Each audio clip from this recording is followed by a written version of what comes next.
Aħna pala kemm Millennium Chapel anka Anti-Poverty Network tkellimna anka dal-aħħar snin u rajna l-faqar bil-mod il-mod qed jiżdied. Hija l-ħaġa qed jiżdied fuq żewġ raġunijiet. L-ewwel ħaġa hija l-persuni għandna il-problema ta' nuqqas ta' xogħol.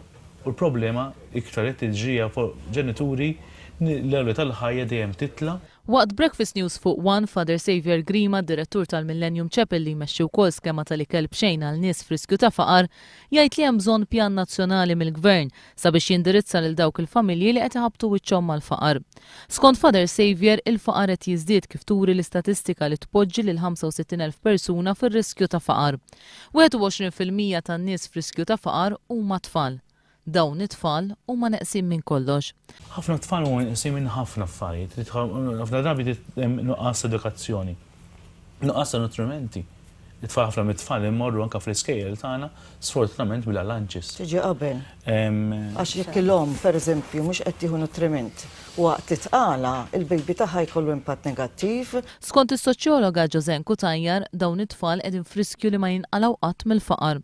Issa l-Ewropa qed tara li dawn iż-żgħażagħ li diġà qegħdin f'riskju ta' faqar probabbli fil-futur se jibqgħu għal omorhom sħaħ f'riskju ta' faqar. Għaliex għax ġejjin forsi minn areas jew inkella xejdulhom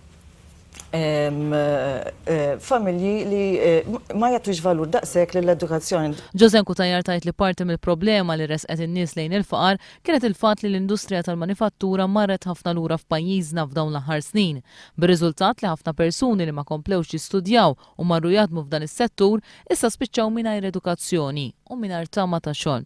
F'pajjiżna il-qatt żdied għal 8 xhur konsekuttivi. Father Xavier Grima qal li Malta mhix ser tlaħħaq il-miri tal-Unjoni Ewropea sal-2020 li tnaqqas il-faqar b'7,500 persuna.